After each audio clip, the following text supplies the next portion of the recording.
ایک دفعہ کا ذکر ہے کہ ایک بطخ دریا کے کنارے رہتی تھی۔ کیونکہ اس کا نر مر چکا تھا، وہ بیچاری ہمیشہ بیمار رہتی تھی۔ ایک دن اس کی طبیعت زیادہ خراب ہو گئی تو وہ ڈاکٹر کے پاس گئی۔ ڈاکٹر نے اسے بتایا کہ تمہاری بیماری ایسی ہے کہ تم جلد مر جاؤ گی۔ اسے یہ سن کر صدمہ ہوا، کیونکہ اس کے پاس ایک انڈا تھا۔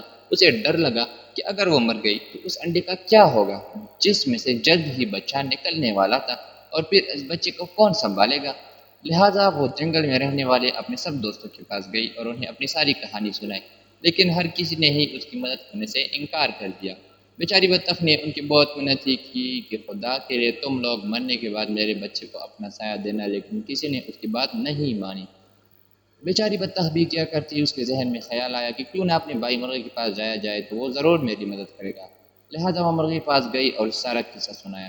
مرغ بھائی، آپ میرے بچے کی ماں مجھے سکھو، پلیز آپ ہی میرے بچے کو میرے بات اپنا سایہ دے دینا۔ مرغا بولا، میں تمہارے بچے کو رکھ لیتا مگر میری بیگم مرغی یہ بات نہیں مانیں گی، لہٰذا مجھے بہت افسوس سے کہنا پڑ رہا ہے کہ میں کام نہیں کر سکتا، لہٰذا تم مجھے معاف کر دینا۔ بطخ ادھر ادھر مایوس ہو کر اپنے گھر واپس آ گئی اور سوچنا شروع کر دیا کہ اب کیا جائے۔ اچانک اس کے ذہن میں ایک ترکیب آئی اور اس نے موقع ڈھونڈ کر یہ کام انجام دے دیا اور خود جا کر ایک درخت کے کنارے بیٹھ گئی۔ اس کے بعد بطخ کی طبیعت اور بگڑ گئی اور ایسی بگڑی کہ اسی وقت اس کی موت ہو گئی۔ جب مرغی کے انڈوں سے بچے باہر نکلے تو ان میں ایک بطخ کا بچہ بھی تھا۔ مرغ تو سب جان گیا تھا، لیکن اس نے مرغی کو بتانا مناسب نہ سمجھا۔ مرغی نے بہت شور شرابہ کیا اور بولی، میرے بچوں کے ساتھ بطخ کا بچہ نہیں رہے گا۔